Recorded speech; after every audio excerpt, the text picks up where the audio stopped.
வணக்கம் my dear zonemates, welcome to Safi zone. நான் உங்க ஷஃபி அண்ட் இன்னைக்கு நம்ம பார்க்க போறது தக் லைஃப் மூவியோட ரிவ்யூ.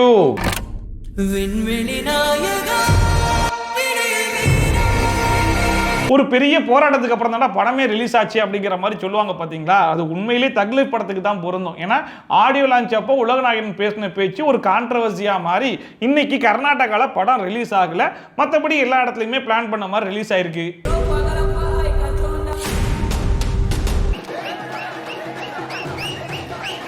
தக் லைஃப் நம்ம மணிரத்னம் அவருடைய டைரக்ஷன்ல நம்ம உலகநாயகன், எஸ்டிஆர், த்ரிஷா, ஏஆர் ரஹ்மான் இப்படிப்பட்ட ஒரு பிரம்மாண்டமான ஒரு காம்போல ரிலீஸ் ஆகிற ஒரு படம். ஸோ எப்படிப்பட்ட ஒரு எதிர்பார்ப்பு ஆடியன்ஸ் சைட்ல செட் ஆயிருக்குன்னு சொல்லி யோசிச்சு பாருங்க. பாய்ஸ் நல்ல ஆக்ஷன் பிளாக் மாட்டிருது, ஃபுல் என்ஜாய்மென்ட் தான், வாங்கடா. ஸோ அவ்வளவு எதிர்பார்ப்போட தான் நானும் போய் தியேட்டர்ல உட்கார்ந்தேன். ஸோ படம் எப்படி இருக்குது, உண்மையிலே தக் லைஃப் யாருக்கு அப்படிங்கிறது தான் இன்னைக்கு நம்ம வீடியோல பார்க்க போறோம்.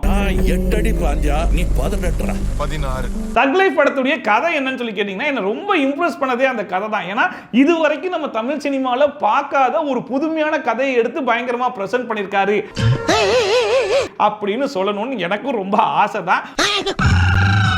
பட் இது வரைக்கும் நம்ம தமிழ் சினிமால எப்படிப்பட்ட ஒரு கேங்ஸ்டர் கதையை பார்த்திருக்கோமோ அதே கதையை அதே ஃபார்மட்ல தான் எடுத்திருக்காங்க.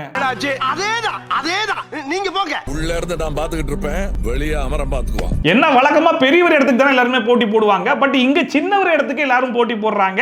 அப்படி போட்டி போடுறதுனால என்னென்ன விஷயங்கள்லாம் நடக்குது, கடைசியில் அது எங்க வந்து முடியுது அப்படிங்கிறது தான் கதையே. இனிமே இங்க நான் தான் ரங்கராய சக்திவேல். அப்படிங்களா? ரொம்ப சந்தோஷம். புறப்படலாங்களா?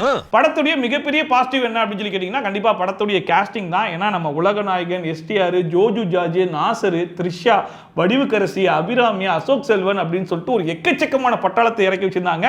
அண்ட் எல்லாருமே கொடுத்த கேரக்டர் அப்படியே வாழ்ந்திருக்காங்க. அமரம் தான் எல்லாத்தையும் பார்த்து பண்ணா நான் என்ன இதுக்கா. அண்ட் முக்கியமா ஏஆர் ரஹ்மானோட மியூசிக் படத்துக்கு மிகப்பெரிய பாசிட்டிவ். அதுவும் விண்வெளி நாயகா அப்படின்னு சொல்லி வரும்போதெல்லாம் அப்படியே புல்லரிச்சு போகுது. பாருப்பா, உடம்பெல்லாம் புல்லரிச்சு போச்சு. அண்ட் அஃப்கோர்ஸ் படத்துடைய சினிமோட்டோகிராஃபியும் வேற லெவலில் இருந்துச்சு. ஸோ ஓவரால் பார்க்கும்போது படம் டெக்னிக்கலி ரொம்ப ஸ்ட்ராங்கான ஒரு மூவி.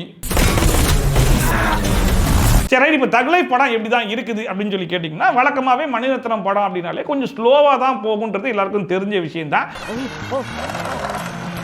பட் இந்த படம் அது எல்லாத்தையுமே கொஞ்சம் ஓவர்டேக் பண்ணி இன்னும் ரொம்ப ஸ்லோவா போகுதோ அப்படிங்கிற ஒரு ஃபீலை தான் கொடுக்குது. சார் என் வண்டி கிண்டல் பண்ணாதீங்க சார், என் வண்டி எனக்கு ரொம்ப ஸ்பெஷல். நீயா நானா? அதுல இந்த படத்துல த்ரிஷாவுடைய ரோல் என்னவா இருக்க போகுது அப்படிங்கிறது தான் எனக்கு பயங்கர ஆர்வமா இருந்துச்சு. ஏன்னா ஒரு பக்கம் கமல் கொஞ்சம் ஏஜ்டா இருக்காப்ல, இன்னொரு பக்கம் த்ரிஷாவை பார்த்தா எங்க இருக்காங்க, எப்படி இந்த காம்போ எப்படி பார்த்தாலும் செட் ஆகலையே அப்படிங்கிற மாதிரி யோசிச்சுட்டு தான் போய் படத்தை பார்த்தேன்.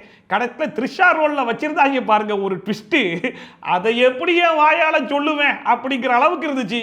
Madam, I am your only Adam. தம்பி பொண்டாட்டிய தாம் பொண்டாட்டி மாதிரின்னு அவர் யதார்த்தமா கேட்க நான் பதார்த்தமா விட்டு கொடுத்துட்டேன். அதுலயும் ஒரு கட்டத்துக்கு மேலாம் பாத்தீங்கன்னா படம் இப்ப எதை நோக்கி போயிட்டு இருக்குது, பவருக்காக பழி வாங்குறதுக்காக போயிட்டு இருக்குதா இல்ல த்ரிஷா யாருக்கு அப்படிங்கிற மாதிரி போயிட்டு இருக்கான்ற மாதிரி கன்ஃபியூஷன் ஆகி போச்சு. என்ன வேணும் உனக்கு? அப்ப நீ தாண்டி வேணும், நீ தான் எனக்கு வேணும். அதுல இந்த படத்துல அசோக் செல்வன் ஒரு போலீஸா வராப்ல. அந்த மனுஷனுடைய கேரக்டரை பார்க்கும்போது செக்கச்சிவந்த வானம் படத்துல வரக்கூடிய விஜய் சேதுபதி கேரக்டரை கொஞ்சம் மாடிஃபை பண்ணி எழுதியிருந்தா அது எப்படி இருக்குமோ அப்படிதான் அந்த கேரக்டர் இருந்துச்சு.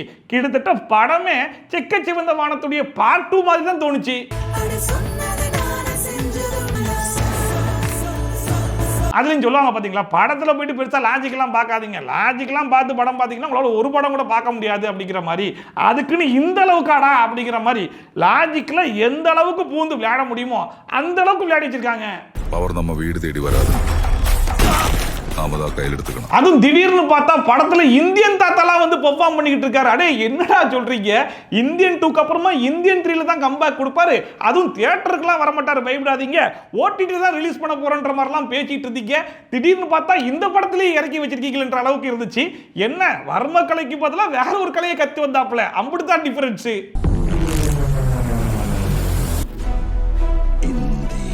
அண்ட் இந்த படத்தில் எஸ்டிஆரும் நடிச்சிருக்காரு அப்படின்னு எஸ்டிஆருடைய ஃபேன்ஸ் எல்லாருமே பயங்கர எதிர்பார்ப்பாக இருந்தாங்க.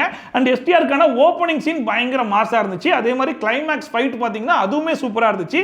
பட் இதுக்கு நடுவுலன்னு சொல்லி பார்க்கும்போது எஸ்டிஆருடைய கேரக்டருக்கு பெரிய ஸ்கோப் இல்லையோ அப்படிங்கிற மாதிரி தான் இருந்துச்சு. இன்னும் சொல்லணும்னா த்ரிஷா வச்சு முடிச்சு விட்டாங்க.